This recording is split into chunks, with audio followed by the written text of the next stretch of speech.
bro, why are you choosing honesty in this cruel world? Why? எனக்கு பிடிக்கும் bro. Cool world ஓத்தா வேர்ல்டா இருந்தா எனக்கு பிடிச்ச மாதிரி தான் நான் இருப்பேன். நான் என்ன மாதிரி இந்த வேர்ல்டு சொல்ற மாதிரி இருப்பேன். அதெல்லாம் எனக்கு பிடிக்காது. I love this. எனக்கு மதம் தான் பிடிக்கும். எனக்கு இந்த உலக புண்டெல்லாம் பிடிக்காது. I love Madan.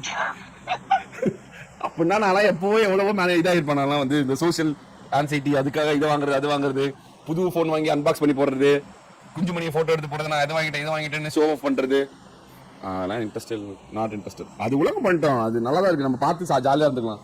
நமக்கு பிடிச்ச மாதிரி இருந்துக்கும். அவ்வளோதான். Still zero social network, still zero privacy reveal, everything is zero. எனக்கு பிடிச்ச மாதிரி தான் நான் இருக்கேன். எனக்கு இதுதான் பிடிக்கும். நான் இப்படி தான் இருப்பேன் எத்தனை வருஷம். குமார்லாம் பாருங்க, நான் சம்சைக்கே பேசிக்க முடியாது. நான் வந்து எல்லாத்தையும் காட்ட ஆரம்பிச்சிட்டேன். வந்து இட்லி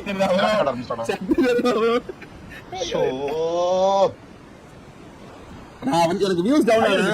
நான் 24 நாள் லைவ் போடுன்னு குதி பண்ணி தவிர நான் வந்து உங்களுக்கு குஞ்சு பண்ணி காட்டுறேன்னு வரவே மாட்டேன். என்னைக்குமே நான் வந்து அந்த மாதிரி ஒரு ராங் ரூட் எடுக்க மாட்டேன். எக்ஸ்ட்ராவா எஃபர்ட் போடுறது எப்படின்னு தான் பார்ப்பேன். I'll do extra effort. But never ஜிங்க்ஸ்ன்ற வார்த்தையே இருக்காது. நீ பண்ணணும். ஆப்வியஸ்லி குமார் பண்ணணும். குமார் கண்டிப்பா ஏன்னா நீ பண்ற கஷ்டம் எவ்வளவு வந்து இதாகி நீ போடுறன்றதே ஒரு இதுதான். பட் அது எனக்கு வராது. I don't do this. எனக்கு நான் வைக்கிறதா சட்டமா இருக்கும்.